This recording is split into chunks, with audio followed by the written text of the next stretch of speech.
যেদিন প্রথম শুনেছিলাম যে আমি অনাথ, আমার বাবা মা আমাকে দত্তক নিয়েছে, সেদিন মুহূর্তে আমার পুরো পৃথিবীটা যেন অন্ধকার হয়ে গেল। মনের মধ্যে ঝড় বইতে শুরু করলো, চোখ দুটো যেন ঝাপসা হয়ে গেল, কথা বলার শক্তি যেন হারিয়ে গেল। আমি অয়নী, এবার অনার্স দ্বিতীয় বর্ষে পড়ি। বাবা মায়ের একমাত্র আদরের মেয়ে। বাবা মা আমাকে এত ভালোবাসে যা বলে বোঝাতে পারবো না। আমার সব আবদার তারা অনায়াসে পূরণ করে। আমিও বাবা মাকে প্রচণ্ড ভালোবাসি। মা বাবা ভালোবেসে আমি ছোট পরি ডাকে, কিন্তু সবসময় মনে হতো বাবা মা আমার থেকে কিছু একটা লুকাতে যাচ্ছে, কিন্তু কি? সেদিন কলেজে শেষের দুটো ক্লাস ক্যান্সেল হয়ে গিয়েছিল, তাই সেদিন একটু আগেই বাড়ি গিয়েছিলাম। বাসায় গিয়ে মায়ের রুমে যাচ্ছিলাম, তখনই মনে হলো মায়ের রুমে কিছু মহিলার কথার আওয়াজ পেলাম। ভাবলাম পাশের বাসার আন্টি। রুমের একটু কাছে যেতেই মায়ের কথা শুনলাম। মা বলছে, নতুন যে বাচ্চা দুটো আশ্রমে আসছে তাদের বয়স কত? আপনারা অনেকে যে বয়সে এনেছিলেন, এখন সে বয়সে দুটো বাচ্চাকে কেউ দিয়ে গেছে, তাই আপনাদের কাছে এসেছিলাম যে আপনারা পরিচিত কেউ আপনার মতো বাচ্চা দত্তক নেবে কিনা। খবরদার, এ কথা আর একবারও বলবেন না যে অয়নী আমাদের মেয়ে নয়। আপনাদের আমি সব জেনে জানাবো। কথাগুলো শুনে অয়নের মাথাটা ঘুরতে শুরু করলো। নিজের উপর যেন কোনো নিয়ন্ত্রণ রইল না ওর। ধপ করে মাটিতে বসে পড়লো, আর দরজার পাশে থাকা ফুলদানিটা ওর গায়ে লেগে পড়ে গেল। কিছু পড়ার শব্দ পেয়ে মা দরজার কাছে এসে দেখে অয়নের নিচে বসে আছে, চোখ দিয়ে অঝরে জল পড়ছে। মায়ের বোঝার আর কিছু বাকি রইল না। মা তাড়াতাড়ি অয়নীকে ধরে বললেন, অয়নী, তোর কি হয়েছে মা? তুই যা শুনেছিস সব ভুল, সব মিথ্যা। বিশ্বাস কর মা।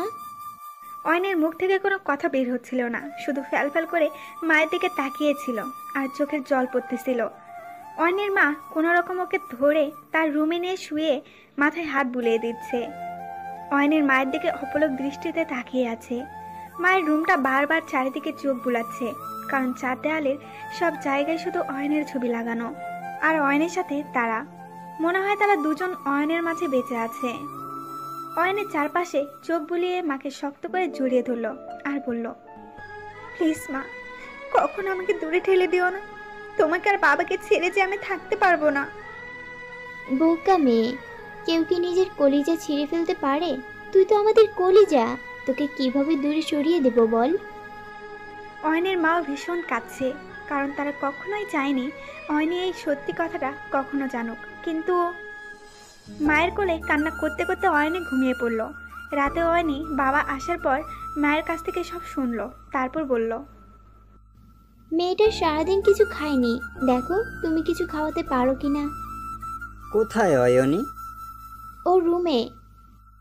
আচ্ছা, তুমি খাবার নিয়ে আসো, আমি ওর কাছে যাচ্ছি। অয়নের রুমের লাইট অফ করে জানালা দিয়ে বাইরের আকাশের দিকে তাকিয়ে আছে। নিজেকে আজ বড্ড অসহায় লাগছে আজ ওর। অয়নের বাবা রুমে ঢুকে লাইট অন করে বলল, আমার পরীটা কি ঘুমিয়ে গেছে? আরে না, পরীটা তো দেখি আকাশ দেখছে।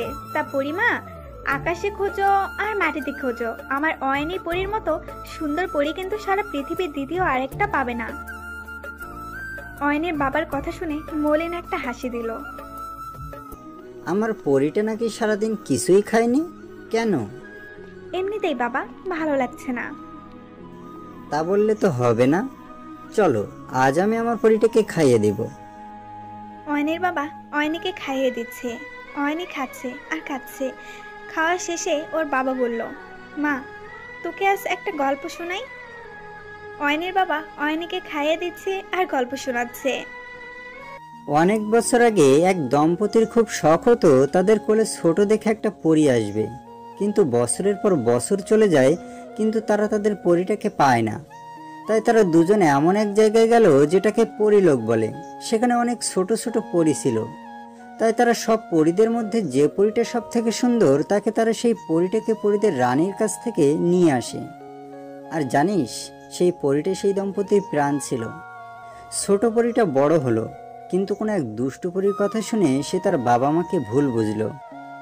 পরীটা ভাবলো হয়তো তার বাবা মা হয়তো তাকে দূরে ঠেলে দেবে, কিন্তু পরীটা কি জানে না যে তার বাবা মা তাকে ছাড়া মরে যাবে। অয়নি বাবাকে জড়িয়ে ধরে খুব কান্না করে, বাবাও খুব কান্না করে। তারপর বাবা বলে, মারে, রক্তের সম্পর্কই বড় সম্পর্ক নয়, মনের সম্পর্কই সবচেয়ে বড়। তোর সাথে আমাদের রক্তের সম্পর্ক না থাক তাতে কি, তোর সাথে যে আমাদের আত্মার সম্পর্ক। তুই আমাদের রক্ত না তাতে কি, তুই যে আমাদের আত্মা। হ্যাঁ বাবা, ঠিক বলেছ। আর আমি গর্ব করি তোমরা আমার বাবা মা। আমরাও তোকে সন্তান হিসেবে পেয়ে গর্বিত। মা, আমি সরি, আজকে দুপুর থেকে তোমাকে খুব কষ্ট দিয়েছি। শোনো মেয়ের কথা, মায়ের কাছে সরি বলে।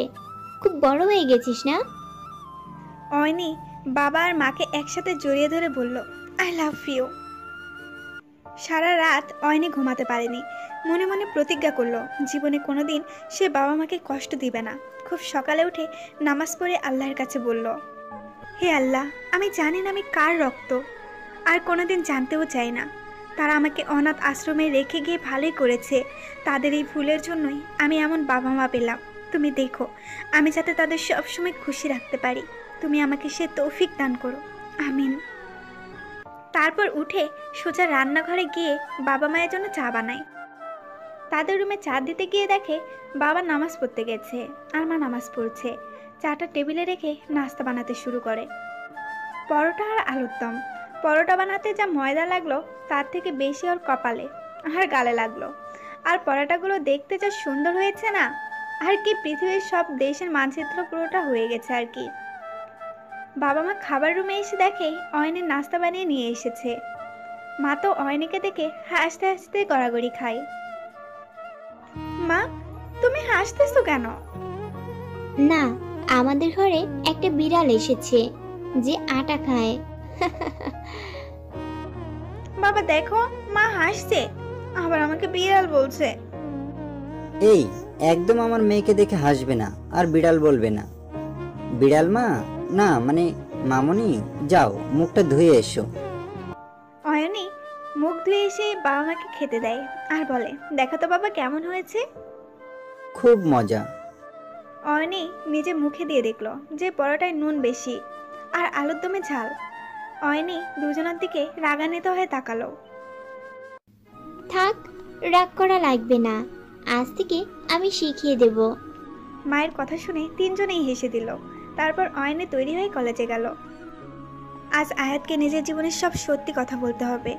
অয়নির পৃথিবীতে বাবা মা ছাড়া আরেকজন আছে, আয়াত। অয়নি আর আয়াত একে অপরকে ভীষণ ভালোবাসে। অয়নি মনে করে যাকে ভালোবাসে তার কাছ থেকে কখনো কোনো কথা লুকানো ঠিক না, কারণ ভালোবাসা বিশ্বাসের উপর চলে। জানি না আয়াত অয়নির কথা শুনে কিরকম রিয়াক্ট করবে, কিন্তু সত্যিটা যে বলতেই হবে। কলেজে এসে অয়নি আয়াতের জন্য অপেক্ষা করতে লাগলো। তখন ভাবছিল ওদের প্রথম দেখা হওয়ার কথা। আয়াতের অয়নির সম্পর্ক প্রায় 4 মাস। আয়াত অনার্স 4th বর্ষে এবার ফাইনাল দেবে, আর অয়নি 2য় বর্ষে। একই কলেজে পড়ে। ওদের পরিচয়টা কিছুটা নাটকীয়ভাবে হয়েছে। অয়নি ওরা বন্ধুর সাথে দুষ্টুমি করার জন্য তার বাইকের চাকা পাঞ্চার করতে যায়, কিন্তু ভুল করে আয়াতের বাইকের চাকা পাঞ্চার করে দেয়। কারণ সুমন আর আয়াতের বাইকের মডেল এবং রং একই, তাই কনফিউজ হয়ে আয়াতের বাইকের চাকা পাঞ্চার করে দেয়। কিন্তু আয়াত সেটা দেখে ফেলে। ও অয়নিকে এসে বলে, এটা কি হলো? দেখছেন না কি করছি? হ্যাঁ, দেখতে পাচ্ছি, কিন্তু কেন করছেন? আপনার তাতে কি? আপনার চাকা তো পাঞ্চার করি নাই। শোনেন, প্রথমত বাইকটা আমার, আর দ্বিতীয়ত আপনি আমার চাকা না, আমার বাইকের চাকা পাংচার করছেন। কি বলেই হলো? এটা আমার বন্ধুর বাইক। ও রিয়েলি? তা আমি কবে থেকে আপনার বন্ধু হলাম? আমি আপনার কথা বলিনি, আমার ফ্রেন্ড সুমনের কথা বলছি। এর মধ্যে সুমন ওইখান দিয়ে যাচ্ছিল, তাই অয়নি সুমনকে ডাক দিল। সুমন, এটা তোর বাইক না? আরে না, আমরা বাইকে তো ওই যে ওইটা। কি? ওই গাধা, তোর বাইকটা এখানে কেন রাখলি? ওইখানে রাখতে পারলি না? কি বলছিস আবল তাবল? আমি যাই, যে ওয়েট করছে। আর অয়নি আয়াতের দিকে তাকিয়ে বলল, সো সরি, আসলে কনফিউশনে ভুল হয়ে গেছে। বুঝলাম। আপনি বলুন ঠিক করতে কত টাকা লাগবে, আমি দিয়ে দিচ্ছি। নো নো, ইটস ওকে, তার দরকার নাই। আপনি বলুন ঠিক করতে কত টাকা লাগবে, আমি দিয়ে দিচ্ছি। নো নো, ইটস ওকে, তার দরকার নাই। কেন দরকার নাই? দেখুন, আমি যদি কোনো অন্যায় করি তাহলে নিজের অন্যায় মেনে নিতে একটুও দ্বিধাবোধ করি না।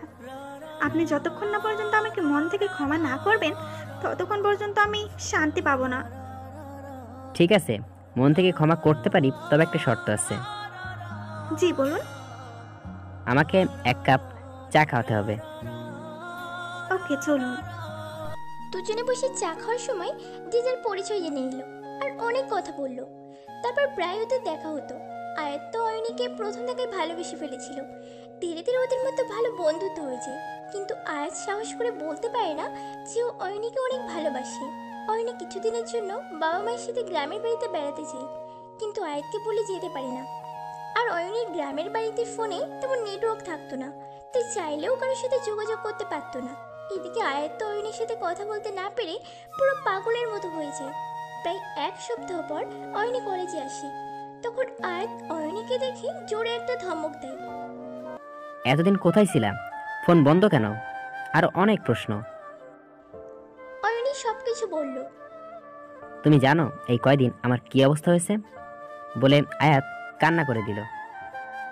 অয়নী হুট করে আয়াতকে প্রশ্ন করে। আয়াত, ডু ইউ লাভ মি? আয়াত ওর প্রশ্ন শুনে কিছুটা চমকে ওঠে। তারপর অয়নীর চোখে চোখ রেখে বলে, ইয়েস, আই লাভ ইউ। আয়াতের মুখ থেকে অয়নী প্রশ্নটা শুনে কিছু না বলে ওখান থেকে উঠে চলে যায়। আয়াত অয়নীর যাবার পানে তাকিয়ে থাকে। প্রায় 7 দিন পর অয়নী আয়াতের সাথে দেখা করে। এই 7 দিন অয়নী সব সময় আয়াতকে অ্যাভয়েড করে। দেখা হলেও কথা বলতো না, চুপচাপ পাশ কাটিয়ে চলে যেত। এই 7 দিনে আয়াতের খাওয়া ঘুম প্রায় ভুলেই গিয়েছিল। আয়াতের চোখের নিচে কালি জমেছে। অয়নী আয়াতের দিকে তাকিয়ে আছে, কিন্তু আয়াত কিছুটা অভিমান, কিছুটা লজ্জা, কিছুটা ভয়ে নিচের দিকে তাকিয়ে আছে। অয়নী আয়াতের এই অবস্থা দেখে মুচকি মুচকি হাসছে। এদিকে তাকাও, আমার চোখের দিকে। আয়াত মাথা উঁচু করে অয়নীর চোখের দিকে তাকালো। চোখের নিচে কালি কেন জমেছে? জানি না। জানো এই 7 দিন তোমার সাথে কেন কথা বলি নাই? কেন? এটা তোমার শাস্তি ছিল। কিসের শাস্তি? আমাদের বন্ধুত্ব প্রায় 8 মাস। তোমাকে কত আগে থেকে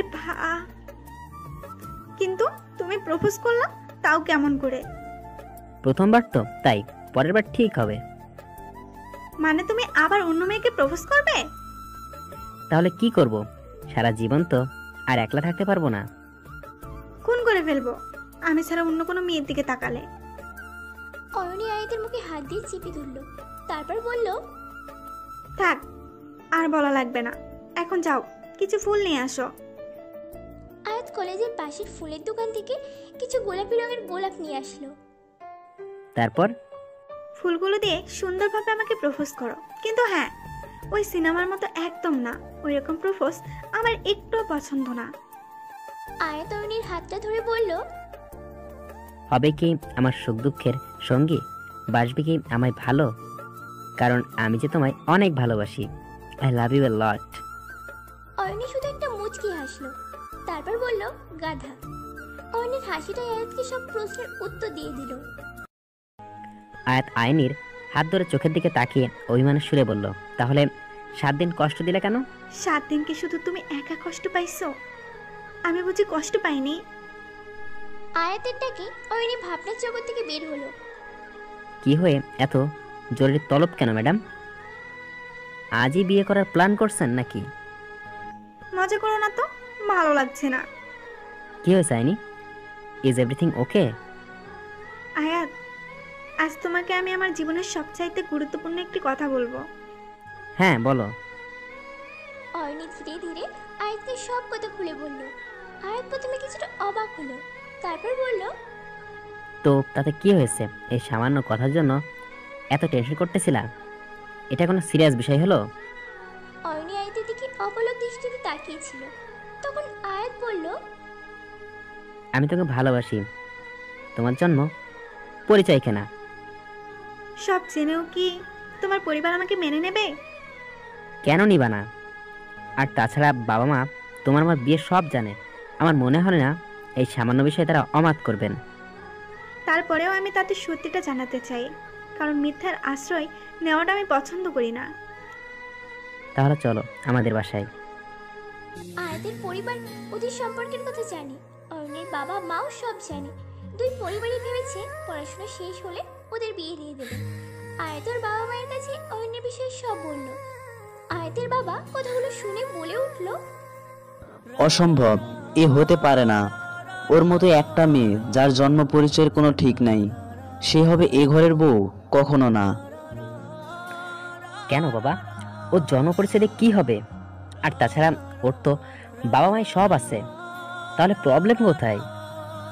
সমস্যা কি? সব থেকে বড় সমস্যা হচ্ছে অবৈধ। কার না কার পাপের ফসল মা বাবা কি করে কোনো জাতের, তার কোনো ঠিক নেই। বাবা, তুমি কিন্তু এখন আইনিকে অপমান করতেছো। ও, এখন আমি অপমান করতেছি? ওর মতো একটা পাপের জন্য তুই নিজের বাবাকে যে কথা শোনাচ্ছিস, তাতে বুঝি আমাদের অপমান করা হয় না? দেখো বাবা, তুমি কিন্তু এখন লিমিট ছাড়িয়ে যাচ্ছ। বারবার ওকে পাপ বলে চরম নিচু মানসিকতার প্রমাণ দিতেছো। আমি অত সব বুঝি না। ওই মেয়ের সাথে তুই যদি কোনো সম্পর্ক রাখিস, তাহলে আমাদের সাথে কোনো সম্পর্ক রাখতে পারবি না, বলে দিলাম। অয়ন এইসব কথা শোনার পর আর এক মুহূর্ত ওখানে দাঁড়ালো না, কাঁদতে কাঁদতে বাড়ি চলে গেল। বাড়ি গিয়ে অনেক কান্না করলো। ওর মা অনেকবার জানতে চাইলো কি হয়েছে, কিন্তু অয়নে কিছুই বললো না। সন্ধ্যার সময় আয়াতের বাবা অয়নের বাবার কাছে ফোন করে তাকে বলে এ বিয়ে হবে না। অয়নের বাবা কারণ জানতে চাইলে সে তাকে অপমান করে, যেমনটা অয়নীকে করেছিল। অয়নের বাবা নিজের অপমানে যতটা না কষ্ট পেয়েছে, তার থেকে বেশি কষ্ট পেয়েছে যখন শুনলো অয়নীকেও অপমান করেছে, এবং তার সাথে কথা বলার সময়ও অয়নীকে যা তা কথা বলছিল। তখন রাগের মাথায় অয়নের বাবা আয়াতের বাবাকে বলে, আপনাদের থেকে খুব ভালো ঘর এবং আপনার ছেলের থেকে 1000 গুণ ভালো ছেলের সাথে আমি আমার মেয়েকে বিয়ে দেব খুব শীঘ্রই, আর সেটা দেখে আপনি খুব আফসোস করবেন। দেখা যাবে কোনো ভদ্র পরিবার জেনে শুনে আপনার মেয়েকে তাদের ঘরে বউ করবে না। সেটা দেখতেই পাবেন। তখন অয়নীর বাবা রাগ করে ফোনটা রেখে দেয়। তারপর অয়নীর মাকে সব খুলে বলে, আর দুর্ভাগ্যবশত সেসব কথা অয়নীও শুনে ফেলে। অয়নীকে ওর বাবা ডাক দিয়ে কাছে আসতে বলে। অয়নী, প্লিজ আমায় মাফ করে দিস। তোর অনুমতি না নিয়ে আমি এত বড় একটা কথা বলে ফেললাম। অয়নী দৌড়ে এসে বাবাকে জড়িয়ে ধরে ডুকরে কেঁদে ওঠে আর বলে, আমাকে ক্ষমা করে দাও বাবা, আমার কারণে আজ তোমাদের এতটা অপমান সইতে হলো। দূর পাগলি, তুই কি আমাকে অপমান করেছিস? তাহলে তুই কেন ক্ষমা চাইবি? তবুও বাবা, আয়াতের বাবা কথাগুলো তো তোমাকে আমার কারণেই বলেছে। না মা, সব থেকে বড় হলো মানসিকতা। তার মানসিকতা তোর বিষয়টা মেনে নিতে পারিনি, তাই আমাদের এত অপমান করেছে। তুই টেনশন নিস না, আমি আয়াতের সাথে আবার কথা বলবো, দেখিও কি করতে পারে। না বাবা, তুমি আমার জন্য আর কারো কাছে ছোট হতে যাবা না। আমি আয়াতের সাথে আর কোনো সম্পর্ক রাখবো না। কি বলতেছিস? তুই তো আয়াতকে... হ্যাঁ বাবা, আমি ওকে ভালোবাসি, কিন্তু তোমার থেকে বেশি না। তোমার আর তোমার সম্মানের থেকে দামি আর মূল্যবান আমার কাছে আর কিছুই নাই। কিন্তু মা... কোনো কিন্তু নাই বাবা, তুমি আয়াতের বাবাকে যে চ্যালেঞ্জ করেছো তা পূরণ করবে, আমি তোমার সাথে একমত। আরেকবার ভেবে দেখ মা। আর ভাবির কোনো দরকার নাই। আমি আয়াতের বাবাকে বোঝাতে চাই আমি তোমাদের মেয়ে, আর তোমাদের পরিচয়ে আমি পরিচিত হব। তুমি যেখানেই বলবে আমি সেখানেই বিয়ে করতে রাজি আছি। অয়নের বাবা আর কোনো কথা বলল না। কিছুদিন পর অয়নী আয়াতের সাথে দেখা করলো। এই কদিনে অয়নী একবারও আয়াতের সাথে দেখা করেনি বা কথা বলেনি। আয়াত অনেকবার ফোন করেছিল, অয়নী রিসিভ করেনি। আজ দুজন মুখোমুখি দাঁড়িয়ে। অয়নী মাথা নিচু করে দাঁড়িয়ে আছে, আয়াত অয়নীর দিকে তাকিয়ে আছে। নীরবতা ভেঙে আয়াত বলল, শুনলাম তোমার বিয়ে ঠিক হয়েছে। হুম তারা তোমার বিষয়ে সব জেনেই মত দিয়েছে? হুম। ছেলে দেখছো? না। না দেখেই মত দিয়ে দিলে? হুম তুমি বিয়েতে রাজি বা খুশি তো? হুম। আমাকে ছেড়ে বা ভুলে থাকতে পারবে? এবার অয়নী আয়াতের মুখের দিকে তাকাতেই দু চোখের বাঁধ ভেঙে পড়ল। নিজেকে আর ধরে রাখতে পারল না, আয়াতের বুকে লুটিয়ে পড়ল। আয়াতকে জড়িয়ে ধরে পাগলের মতো কান্না করছে, আয়াতও কান্না করছে। এই প্রথম ওরা একে অপরকে জড়িয়ে ধরল। এটা একটা সুখের মুহূর্ত হতে পারত, কিন্তু এটাই ওদের জীবনের সবচেয়ে কষ্টের মুহূর্ত।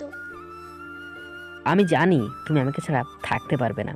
তোমাকে আমি না বুঝলে কে বুঝবে বলো? চলো না আমরা বিয়ে করে নিই। আমার বাবা মায়ের মতামতের কোনো দরকার নেই। যারা আমাদের ভালোবাসা বুঝবে না তাদের বোঝানোর কোনো দরকার নাই। তা হয় না আয়াত, কেন? কারণ বাবা মাকে কষ্ট দিয়ে কেউ কখনো সুখে থাকতে পারে না। বাবা মা যদি আমাদের না বোঝে তাহলে আমাদের দোষটা কোথায়? শোনো আয়াত, আমরা যদি তাদের বিরুদ্ধে গিয়ে বিয়ে করি তাহলে হয়তো আমরা দুজন খুশি থাকবো, কিন্তু বাকি সবাই দুঃখ পাবে। আর আমি নিজের সুখের জন্য অন্য 10 জনের অভিশাপ কুড়াতে পারবো না। নিজের সুখটা দেখলে কেউ কখনো সুখী হতে পারে না।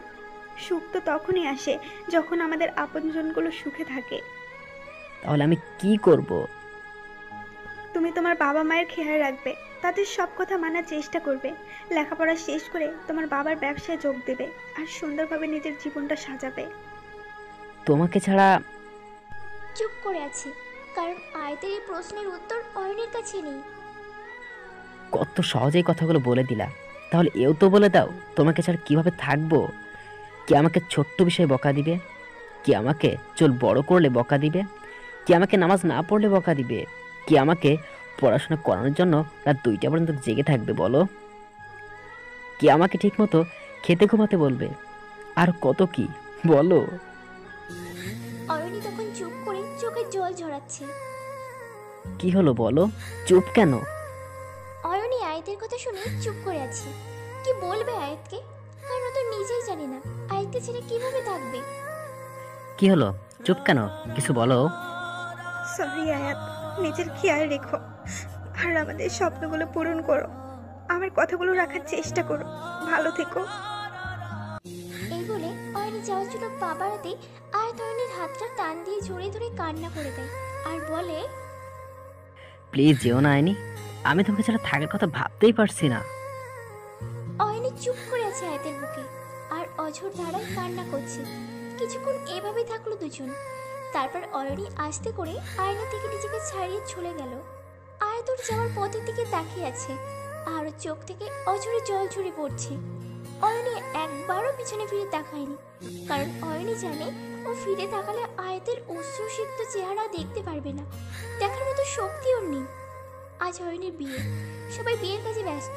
অয়নীকে সাজানো হচ্ছে খুব সুন্দর করে, যেন কোনো পরী। অয়নী আয়নায় নিজেকে দেখছে আর ভাবছে, আয়াত বলেছিল আমাদের বিয়ের সময় তুমি ঠিক এইভাবেই সাজবে। আজ যেন আয়াতের প্রত্যেকটি কথা ওর কানে বাজছে। সব অয়নী আর আয়াতের মনের মতো হয়েছে।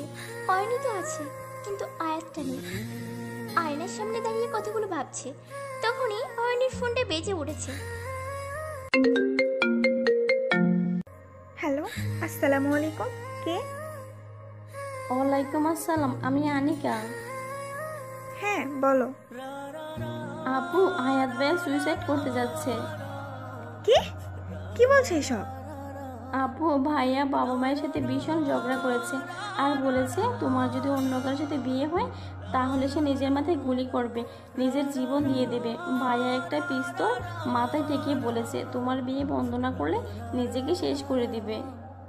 কি বলছো এসব? তুমি যেভাবেই হোক ওকে কিছু একটা বলে কিছু সময় শান্ত রাখার চেষ্টা করো, আর আমি আসতেছি। অয়নী ফোন রেখে দেখে ওর বাবা রুমে দাঁড়িয়ে আছে। বাবা? আমি সব জানি। কি? কিভাবে জানলে? আয়াতের বাবা ফোন করেছিল, সব বলেছে, আর এও বলেছে তোকে নিয়ে এখনই ওদের বাসায় যেতে। কিন্তু বাবা। কোনো কিন্তু নয়, তুই চল আমার সাথে। এদিকটা তোর মা আর কাকারা ম্যানেজ করে নেবে।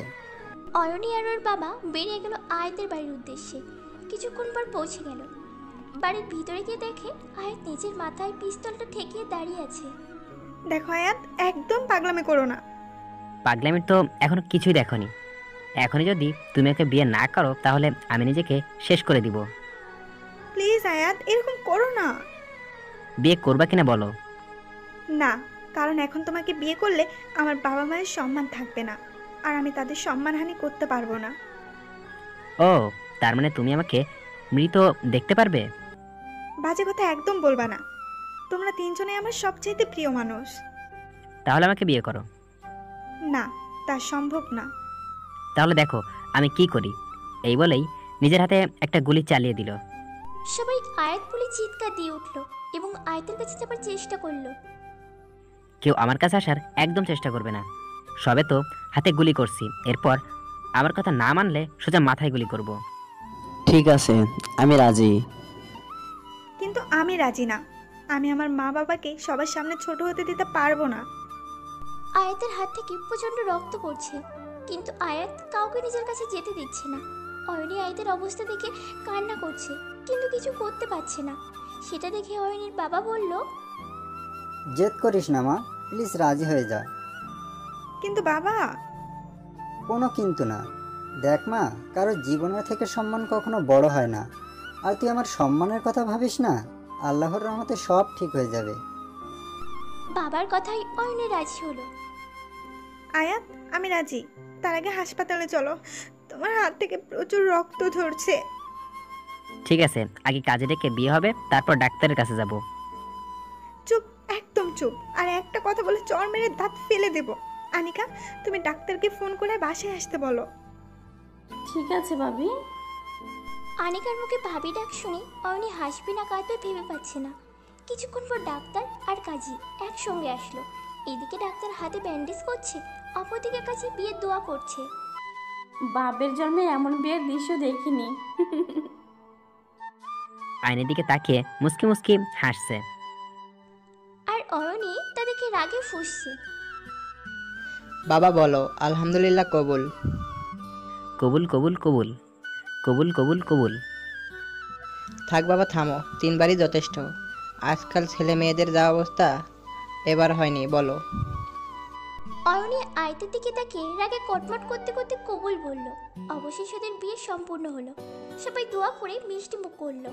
যখন বর বধূ একে অপরকে মিষ্টি খাওয়ানোর পালা আসলো, তখন আয়াত আস্তে আস্তে করে অয়নীকে বলল, আমি জানি সোনা বউ, তুমি এখন আমাকে কাছে পেলে যা ইচ্ছে তাই করবে। আমার অবস্থা 14টা বাজবে। দেখি ঠিক কতক্ষণ বাঁচতে পারো তুমি আমার হাত থেকে। কাজী আর ডাক্তারকে মিষ্টি খাইয়ে বকশিস দিয়ে বিদায় দিলেন। আঙ্কেল, কয়টা বাজে? আপনি আইনিকে নিয়ে আপনাদের বাড়ি যান। কিছুক্ষণ পর আমরা বরযাত্রী নিয়ে আসছি। আপনার বাড়ি থেকেই আপনার মেয়েকে বিদায় দিবেন। আয়াতের কথা শুনে অয়নীর বাবার খুব ভালো লাগলো। অয়নী আর ওর বাবা বাসায় চলে আসলো। বাড়ি এসে অয়নীর বাবা পরিবারের সবাইকে সব খুলে বলল। অয়নীর পরিবারের সবাই খুব ভালো, তাই বিষয়টা খুব তাড়াতাড়ি মেনে নিল। পাত্রপক্ষ মানে যার সাথে বিয়ে হবার কথা ছিল, তাদের সাথে সবটা বলে মাপ চেয়ে নিল। সন্ধ্যায় আয়াত বরযাত্রী নিয়ে আসলো। হঠাৎ করে বিয়েটা হওয়ায় বরযাত্রী হিসেবে আয়াতের পরিবারের কিছু লোক, ওর কয়েকটা বন্ধু, তেমন কেউই আসতে পারেনি।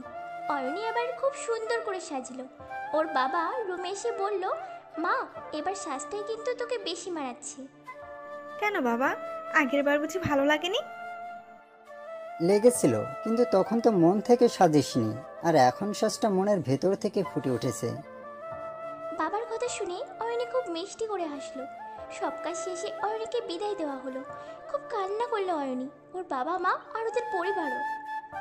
গাড়িতে উঠে আয়াত অয়নীর হাতটা ধরলো, কিন্তু অয়নী হাতটা ছাড়িয়ে নিয়ে কোনো কথা বলে না, চুপচাপ অপর দিকে তাকিয়ে আছে। কিছুক্ষণের মধ্যে ওরা বাড়ি পৌঁছে গেল। বাড়ি পৌঁছে আয়াতের মা বধূবরণ করে যে ঘরে তুলতে যাবে, তখন আয়াতের বাবা বলে উঠল, দাঁড়াও। সবাই অনেকটা থমকে গিয়ে তার দিকে তাকালেন। কি হয়েছে? ওরা এখানে কেন দাঁড়াবে? এ ঘরে ঢোকার আগে আমি আয়াত আর অয়নীকে কিছু কথা বলতে চাই। হ্যাঁ বলো। শোনো মেয়ে, আমি আমার ছেলের কথা ভেবে তোমার সাথে বিয়েতে তো রাজি হয়েছি, কিন্তু আমি কখনো তোমাকে এই বাড়ির বউ হিসেবে মেনে নিব না। কথাটা মনে রেখো। তুমি আয়াতের স্ত্রী হিসেবে সবার কাছে পরিচিত হতে পারবে, কিন্তু এ বাড়ির বউ হিসেবে কখনো কারো কাছে পরিচিত হতে পারবে না। আয়াত কিছু বলতে যাবে, অয়নী আয়াতের হাতটা ধরে বাধা দিল। আয়াত অয়নের দিকে তাকিয়ে দেখে অয়নের চোখ জোড়া ছলছল করছে। আয়াত অয়নের হাতটা শক্ত করে ধরে চোখ দিয়ে কিছু একটা ইশারা দিল। সেই ইশারাটা ছিল ভরসার, বিশ্বাসের আর ভালোবাসার। আয়াতের বাবা ওখান থেকে চলে গেলেন। বধূবরণের সব নিয়মকানুন শেষ করে অয়নীকে আয়াতের রুমে দিয়ে মানে বাসর ঘরে দিয়ে আসা হলো। অয়নী এর আগেও কয়েকবার ওদের বাড়ি এসেছিল, কিন্তু মাত্র একবার আয়াতের রুমে ঢুকেছিল। রুমটা বেশ গোছালো, সবটা আয়াত অয়নের মনের মতো করে গুছিয়েছে। কারণ অয়নের সবসময় বলতো কীরকম করে রুম গুছাবে। অয়নের খাট থেকে নিচে নেমে রুমের পাশের বারান্দায় গিয়ে দাঁড়ালো। আয়াত রুমে ঢুকে দেখে অয়নী বারান্দায় আকাশপানে তাকিয়ে আছে। আয়াত অয়নের পাশে গিয়ে একদম কানের কাছে মুখ নিয়ে আস্তে করে বলল সরি। আয়াত এমনটা করায় অয়নী কিছুটা চমকে ওঠে। অয়নী আয়াতের কথার কোনো উত্তর না দিয়ে রুমে চলে আসে। আয়াত পেছন থেকে এসে বলল, বললাম তো সরি, এখন কি মাফ করা যায় না? তুমি সরি বললেই কি সব ঠিক হয়ে যাবে? দেখেছো সব সম্পর্কগুলো কেমন এলোমেলো হয়ে গেছে। কিছু এলোমেলো হয়নি, শুধু সম্পর্কের মাঝে একটু দূরত্ব তৈরি হয়েছে, সেটা সময়ের সাথে সাথে ঠিক হয়ে যাবে। কিভাবে ঠিক হবে বলতে পারো? আমি জানি তুমি আর আমি মিলে সব ঠিক করে দিতে পারবো। তুমি ঠিক বাবার মন জয় করে নিতে পারবে, তোমার উপর আমার সে বিশ্বাস আছে। অয়নী চুপচাপ আয়াতের চোখের দিকে তাকিয়ে আছে। কতটা বিশ্বাস আর ভরসা দুজনের প্রতি দুজনের। এর মধ্যে দরজায় কেউ টোকা দিল। কে? ভাইয়া আমি। আয়াত দরজা খুলে দিল। ভাইয়া তোদের দুজনের খাবার খেয়ে নে, আর ভাবিকে ঠিকঠাকভাবে খাইয়ে দে। সকাল থেকে নাকি কিছুই খায়নি ভাবি, আঙ্কেল আমাকে ফোন করে বলেছে। ঠিক আছে। আসি ভাবি, ঠিক মতো খাবেন আর ভাইয়াকেও খাওয়াবেন। আয়াত দরজা লক করে বলল, খেয়ে নাও। আমার খিদে নাই, তুমি খেয়ে নাও। ঠিক আছে, খাইয়ে দাও। পারবো না, নিজের হাত নাই। হাত তো আছে, কিন্তু হাত তো ব্যথা, আর তুমি না খেলে কিভাবে খাই বলো? যে হাত ভালো সে হাত দেখাও, আর আমি খাবো না। দেখো সকাল থেকে তুমি কিচ্ছু খাওনি, প্লিজ খেয়ে নাও, জেদ করো না। না। ঠিক আছে, তাহলে আমিও খাবো না। সেই দিন তুমি চলে যাওয়ার পর থেকে খাওয়া ঘুম প্রায় সব বন্ধ হয়ে গেছিল, আর গতকাল থেকেই এখনো পর্যন্ত কিচ্ছু খাইনি, মাথাটা খুব ঘুরছে। অয়নী আয়াতের দিকে তাকিয়ে দেখলো আসলে অনেকটা শুকিয়ে গিয়েছে, চোখের নিচটা বেশ কালো হয়ে গেছে। আয়াত খুব ফর্সা হওয়ায় দাগগুলো আরো বেশি কালো লাগছে। আয়াতের এই অবস্থা দেখে অয়নী ফোবিয়ে কেঁদে উঠল। আয়াত অয়নীর খুব কাছে গিয়ে বলল, এই পাগলি, কিচ্ছু হয়নি, প্লিজ কান্না করো না। এটা বলে আইনের কপালে একটা ভালোবাসার চিহ্ন এঁকে দিলাম। অয়নী লজ্জায় লাল হয়ে গেল। এবার তো খেতে আসো। হুম। মুস্কি হাসি দিয়ে। যাক, ম্যাডামের রাগ ভাঙলো। অয়নী আয়াতকে খাইয়ে দিচ্ছে। আয়াত খাচ্ছে আর মুচকি মুচকি হাসছে। হাসতো কেন? কিচ্ছু না, পরে বলবো, এখন তুমি খাও। দুজনের খাওয়া শেষ করলো। আমি চেঞ্জ করে আসি। কেন? খুব সুন্দর লাগছে তো তোমাকে। এত ভারী শাড়ি গহনা পরে কতক্ষণ থাকবো? হ্যাঁ তা তো ঠিক, বেশি কষ্ট হচ্ছে? কষ্ট হচ্ছে না ঠিক, কিন্তু অস্থির লাগছে। ঠিক আছে, চেঞ্জ করে নাও। ওয়াশরুম থেকে ফ্রেশ হয়ে ড্রেস চেঞ্জ করে একটা হালকা শাড়ি পরে আসলো। আয়াত অয়নীর দিকে হা করে তাকিয়ে আছে। কি দেখছো, ভালো লাগছে না বুঝি? ভালো তো তোমাকে দুপুরবেলা লাগছিল। মানে কিভাবে? যখন তুমি আমাদের বাসায় আসলে তখন বধূ বেসেছিলে, কিন্তু তখন তোমার চোখের জলে কাজলটা কিছুটা জড়িয়ে গেছিল। তোমার চোখে ছিল আমাকে হারানো অনেকটা ভয়, আর আমার প্রতি তোমার ভালোবাসা আর বিশ্বাস, এই সব কিছু তখন তোমাকে অপরূপ থেকে অপরূপা করে ফেলছিল। আচ্ছা, আর এখন? সেটা এমনি বলা যাবে না, কাছে আসো। বাদর ছেলে, এই ছিল তোমার মনে? দাঁড়াও, তোমার হচ্ছে। আমার বউকে আমি যা খুশি তাই করব, তাতে কার কি? বউ কথাটা শুনে কিছু থমকে গেল, চুপ করে বসে পড়ল। আইনের পাশে এসে বসে, কি হয়েছে? অয়নী কিছু না বলে আয়াতকে শক্ত করে জড়িয়ে ধরলো, অনেক শক্ত করে। তারপরে বুকে মুখ লুকিয়ে ফুপিয়ে কেটে উঠল। কি হয়েছে? আর যদি আমি অন্য কারো বউ হয়ে যেতাম তাহলে? নো চান্স ডিয়ার, এত প্ল্যান কি সাদে করেছি? মানে? দুপুর থেকে যা কিছু করেছি সব আমার প্ল্যান ছিল। কি? হ্যাঁ, তবে প্ল্যানটা যদি কাজ না করতো তাহলে হয়তো আমি সত্যি নিজেকে। বাকিটা বলার আগে অয়নী হাত দিয়ে আয়াতের মুখটা চেপে ধরলো। প্লিজ আর বলো না। But all thanks to your father, মানে শ্বশুর আব্বাকে। বাবা কি করেছে? তোমার বাবা জানতেন যেভাবে হোক আমি তোমাকে বিয়ে করবই। কি? কিন্তু কিভাবে? তোমার বাবা আজ সকালে আমাকে ফোন করছিল, তখন সেই বলেছিল কয়দিন ধরে সবার সামনে তো হাসি মুখে থাকো, কিন্তু সবার অগোচরে বসে খুব কাঁদো, নিজের শরীরে নিজেই আঘাত করে পাগলের মতো। সেদিন নাকি তুমি কান্না করতে করতে অনেকগুলো ঝাল কাঁচামরিচ শুধু শুধু খেয়েছিলে। কেন এমন করলা বলো? তোমাকে ছেড়ে থাকার কথাটা ভাবলেই মাথায় কোনো কাজ করতো না, যে তখন নিজেকে কষ্ট দিয়ে শান্তি পেতাম। আচ্ছা ছাড়ো, বাবা তারপর কি বলল? আর কখনো এরকম কাজ করবে না।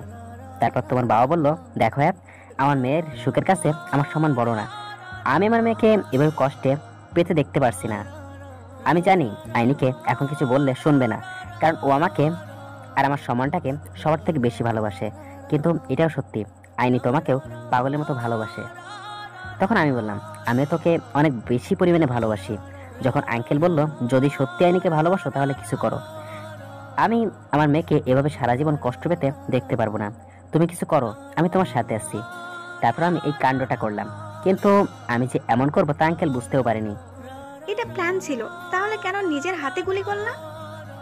তুমি তো রাজি হচ্ছিলে না, তাই তো একটা গুলি চালাতে হলো। পাগল বলে আয়াতের গুলি লাগা হাতটা আস্তে করে ধরে বলল, খুব ব্যথা করছে তাই না? তোমাকে সারা জীবনের জন্য পেয়েছি, এর থেকে বেশি সুখের কি হবে? এই সুখের কাছে হাজারো কষ্ট কিচ্ছু না। হাতে কেন, শরীরে প্রত্যেকটা জায়গায় গুলি খেতে পারি। প্লিজ এভাবে আর বলো না। ঠিক আছে, বলবো না। যদি কিছু একদম না, একটু দুষ্টুমি করবা না। বললেই হলো। বিয়ের আগে কতদিন রিলেশন ছিল, অথচ হাত পর্যন্ত ধরতে দাওনি। বা আমিও ভদ্র ছেলে ছিলাম, তাই ভেবেছি বিয়ের আগে কিচ্ছু না। ও রে আমার ভদ্র ছেলে রে।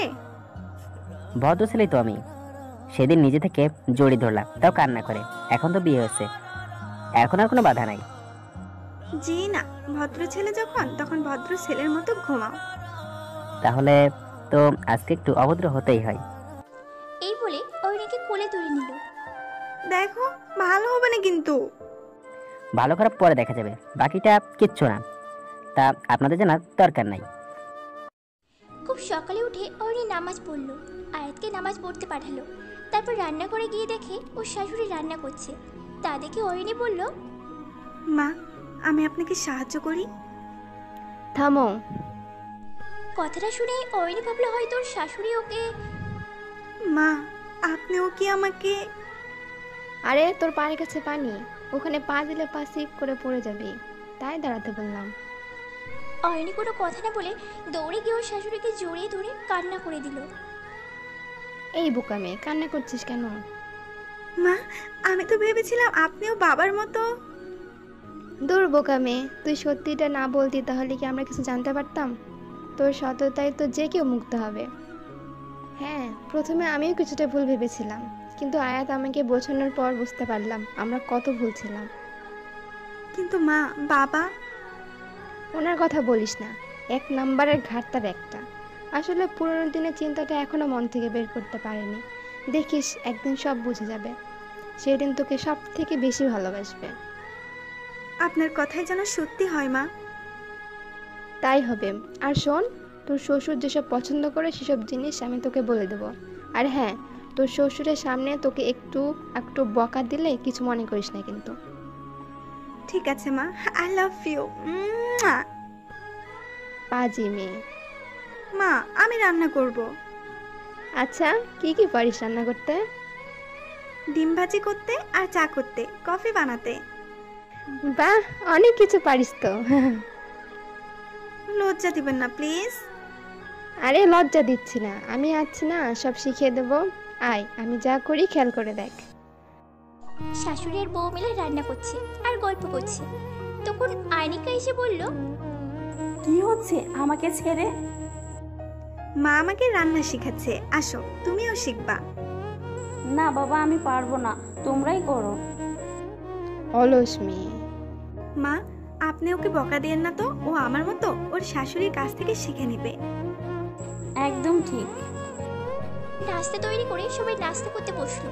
আয়াতের বাবাও টেবিল এসেছে। অয়নি আর ওর শাশুড়ি সবাইকে তুলে দিচ্ছে। অয়নি খুব ভয়ে ভয়ে ওর শ্বশুরের পাতে খাবার তুলে দিতে লাগলো, কিন্তু তিনি নাস্তা না খেয়েই টেবিল থেকে উঠে চলে গেল। অয়নি মন খারাপ করে দাঁড়িয়ে আছে।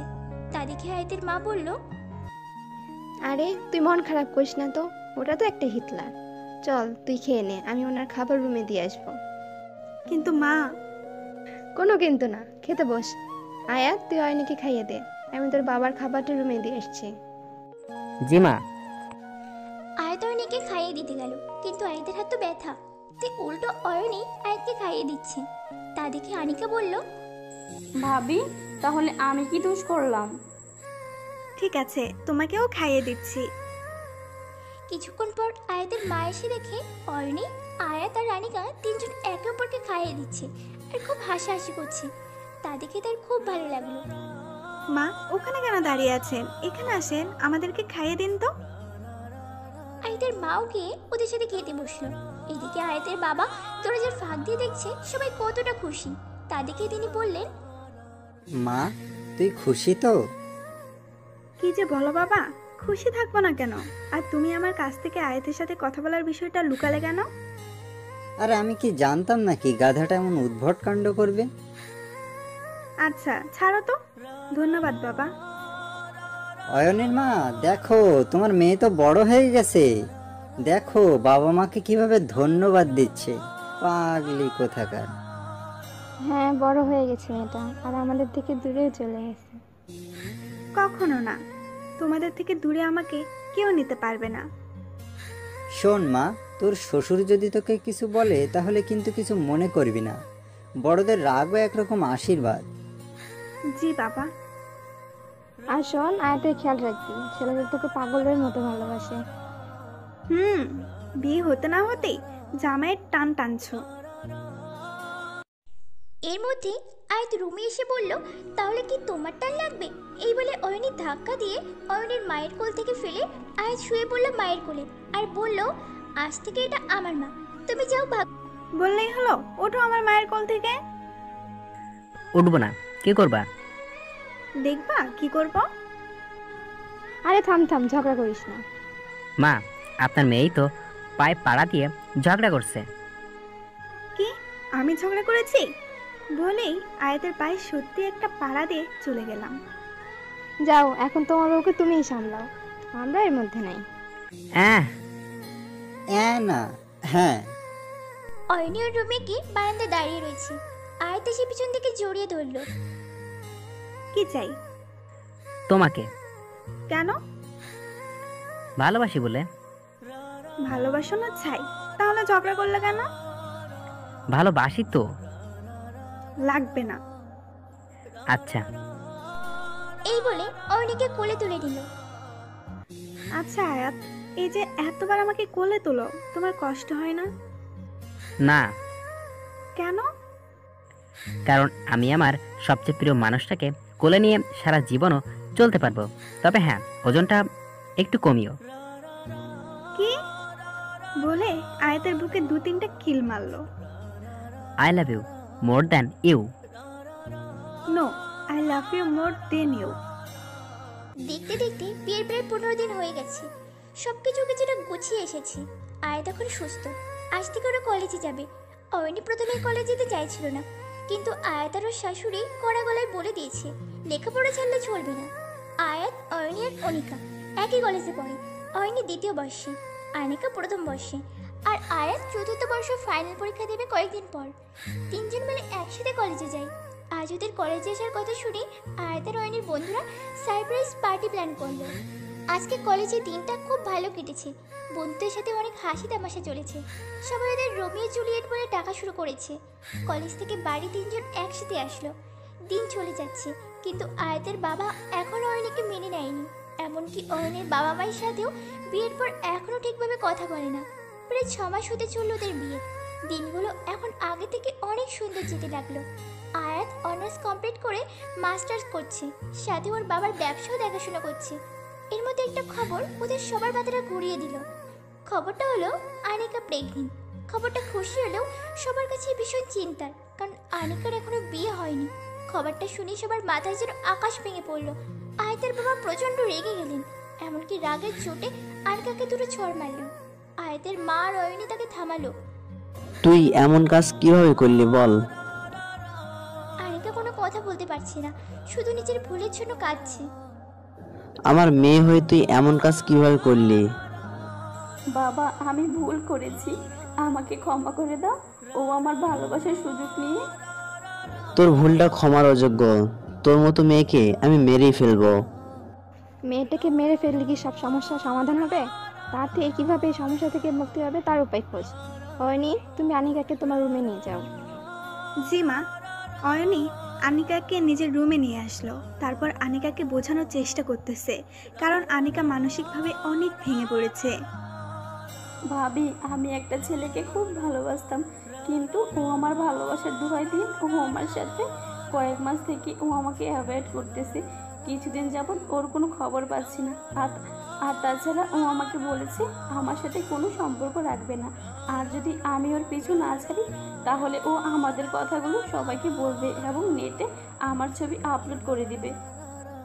দেখো আনিকা, ভুল তোমাদের দুজনেরই ছিল। তোমার ভুল এটা ছিল যে তুমি ওর মতো একটা ছেলেকে বিশ্বাস করেছো। আর ওই লম্পটটার কথা তো আর বললামই না। ভাবি, আমি বাঁচতে চাই না, আমাকে তোমরা মেরে ফেলো। মরে গেলে কি সব সমস্যার সমাধান হবে? আচ্ছা, তুমি চিন্তা করো না, আমি আর তোমার ভাইয়া বাবাকে বুঝিয়ে বলবো। আয়াত আর অয়নি ওর বাবাকে বোঝানোর চেষ্টা করলো, কিন্তু তিনি ওদের কোনো বোঝ নিতে যাচ্ছেন না। তিনি সমাজের সামনে কোন মুখে যাবে? তার একটাই কথা, এই বাচ্চাকে পৃথিবীতে আনা যাবে না। তিনি বললেন এখনই অ্যাবর্শন করাতে হবে। আনিকাকে তার পরিচিত একটা ক্লিনিকে নিয়ে গেলেন, কিন্তু ডাক্তার যে বললেন তাতে সবার চিন্তা দ্বিগুণ বেড়ে গেল। ডাক্তার বললেন 4 মাসের বেশি হয়ে যাওয়ার এখন অ্যাবর্শন করালে আনিকার জীবনের খুব ঝুঁকি আছে। আর তাছাড়া এরকম অবৈধভাবে দুটো বাচ্চাকে আমরা মারতে পারবো না। মানে অয়নির পেটে যমজ বাচ্চা, তাই এখন অ্যাবর্শন করা সম্ভব না। কথাটা শুনে সবারই খুব খারাপ লাগলো। আয়াতের বাবা ধপ করে মাটিতে পড়লেন। আয়াত আর অয়নি তাকে ধরে ফেললো। বাবা, যা কথা বলার বাড়িতে গিয়ে বলবো, বাড়িতে চলেন। সবাই বাড়ি চলে আসলো। অয়নি আনিকাকে নিজের রুমে নিয়ে আসলো, কারণ এই সময় আনিকাকে একা রাখা ঠিক না, উল্টোপাল্টা কিছু করে বসতে পারে। তারপর আয়াত আর অয়নি অনেকক্ষণ কি যেন কথা বলে বাইরে আসলো। বাবা, আমি যদি একটা কথা বলি আপনি রাখবেন? আগে শুনে তো নি। বাবা, আমি আর আইনি মিলে একটা সিদ্ধান্ত নিয়েছি। কি সিদ্ধান্ত? বাবা, আমরা চাই আনিকার বাচ্চারা পৃথিবীতে আসুক। কি মাথা ঠিক আছে তোমাদের? কি পরিচয় বড় হবে বাচ্চা দুটো? বাবা, বাচ্চা দুটো আমার আর আয়াতের পরিচয় বড় হবে। অয়নির মুখ থেকে এমন কথা শুনে আয়াতের বাবা মার আনিকা অনেকটা অবাক হলেন, বিশেষ করে আয়াতের বাবা, কারণ তিনি কারণে অকারণে অয়নিকে অনেকভাবে ছোট করেছে, আর সেই মেয়ে তাদের বদনাম হওয়ার থেকে বাঁচাচ্ছে। আয়াতের বাবা যেন কোনো কথা বলতে পারছে না, তার মুখ থেকে সব কথা যেন হারিয়ে গেছে। কিন্তু অয়নি, গর্ভকালীন সময় মেয়েদের শরীরে অনেক পরিবর্তন হয়, তখন আনিকার শরীরেও হবে। তা কি সবই নোটিস করবে না? তার জন্য আমার কাছে একটা উপায় আছে। কি উপায়?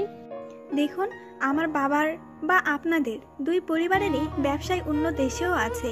আমি, আয়াত আর আনিকা 1 বছরের জন্য বাইরে চলে গেলাম। আয়াত ব্যবসার কাছে, আর আনিকা লেখাপড়ার জন্য, আর আমি ওদের সাথে গেলাম। তারপর আপনারা এখানে সবাইকে বলবেন আমি প্রেগনেন্ট। তারপর 1 বছর পর আমরা দেশে চলে আসবো। তাহলে সবাই বুঝবে বাচ্চাটা আমার আর আয়াতের। তাহলে তো কোনো সমস্যাই হবে না। কিন্তু অয়নি, তুমি এত সব কেন করবে? কেন মা, আমি বুঝি এই পরিবারের কেউ নয়? নিজের পরিবারকে কেউ বিপদের মুখে দেখতে পারে? এবার আয়াতের বাবা বলল, তাহলে তোমার বাবা মা? বাবা, আমি আমার বাবা মাকে চিনি, তারা আমার সিদ্ধান্তে খুশি হবে। আপনি তাড়াতাড়ি আমাদের যাবার ব্যবস্থা করুন। আয়নিকা কি দেবে তুমি আমাকে তোমার বাচ্চার মা হাতে? অয়নি আয়নিকাকে জড়িয়ে ধরে শুধু কান্না করছে আর বলছে, ভাবি তুমি সত্যিই মহান। দূর পাগল, তুই শুধু আয়াতের না, আমারও বোন। আর আমি আমার বোনের জন্য এটা করতে পারবো না? সত্যি তুমি মহান অয়নি। তোমার শিক্ষা, মানুষত্ব আর রুচিবোধককে সালাম করি আমি। তোমার বাবা মা সত্যি অনেক ভাগ্য করে তোমার মতো একটা মেয়ে পেয়েছে। আজ আমি আমার ভুলের জন্য সত্যি অনুতপ্ত। তোমার উপর এত অন্যায় করেছি, অথচ তুমি আজ আমাদের পরিবারের মান বাঁচাতে এত বড় একটা পদক্ষেপ নিচ্ছ। তুই তোর এই অবুঝ বাবাটাকে ক্ষমা করতে পারবি? এই কেমন কথা বলছেন বাবা? এই পরিবার তো আমারও। না মা, বলতে দে আজ আমায়। তোর সাথে যে অন্যায় করেছি তার শাস্তি হিসাবেই আল্লাহ তাআলা আজ আমাদের মেয়ের সাথে এরকম করেছে। অয়নি আজ কাঁদছে, কিন্তু এই যে খুব সুখের কান্না। কিছুদিন পর ওরা 3 জনে লন্ডন চলে গেল। আয়াত সেখানে ওর বাবার ব্যবসা দেখাশোনা করে। অয়নি অনিকার খুব খেয়াল রাখে। তিনজন মিলে খুব ভালো আছে ওরা। 5 মাস পর অয়নের কোল জুড়ে দুটো ফুটফুটে বাচ্চা এলো, একটা ছেলে আর একটা মেয়ে। জন্ম না দিয়েও বাবা মা হলো আয়াত আর অয়নি। আনিকাও সুস্থ আছে। বাচ্চা দুটোর নাম রাখলো অনিম আর অনিমা। বাচ্চা দুটো জন্মের প্রায় 4 মাস পর ওরা দেশে আসলো। আজ প্রায় 10 মাস পর ওরা দেশে আসলো। আয়াতের বাড়ি খুব সুন্দর করে সাজানো হয়েছে। অয়নের পরিবারের সবাই সেখানে এলো। দুই পরিবারের মধ্যে সম্পর্ক এখন অনেক ভালো। বিআই সাহেব, নাতিদের স্বাগতমে এত ব্যবস্থা? আরে না বিয়ে সাহেব, এগুলো তো আমার বৌমার স্বাগতমের জন্য। কথাটা শুনে অয়নের বাবার মনটা ভরে গেল। এয়ারপোর্টের বাইরে বের হইতে আয়াত, অয়নের আনিকা হা হয়ে গেল, কারণ সবাই ওদের উপর পুষ্পবৃষ্টি শুরু করে দিয়েছে। অনেক ঢাকঢোল বাজিয়ে ওদের ঘরে তোলা হলো। অনেকদিন পর নিজের পরিবারকে দেখতে পেয়ে ওরা তিনজনই খুব খুশি। অয়নি, হ্যাঁ বাবা বলো। I am very proud of you. তোমারই তো শিক্ষা বাবা। Love you. Love you to my পরি। সবশেষে বলতে চাই, রক্তের সম্পর্ক তো অনেক আছে, কিন্তু মনের সম্পর্ক কয়টা আছে? সম্পর্কে রক্তের টানের থেকে মনের টান থাকা বেশি দরকার, কারণ সব সম্পর্ক রক্ত থেকে তৈরি হয় না। কিছু সম্পর্ক মনের গভীর থেকে তৈরি হয়, আর রক্তের সম্পর্ক হয়তো ভেঙে যায়, কিন্তু মনের সম্পর্ক কখনো ভাঙে না। তাই সম্পর্ক মন থেকে তৈরি করুন। ভালো থাকবেন সবাই, আর সম্পর্ক করলে মন থেকেই তৈরি করবেন। গল্পটা কেমন লাগলো সবাই জানাবেন, আর ভুল ত্রুটি ক্ষমার চোখে দেখবেন।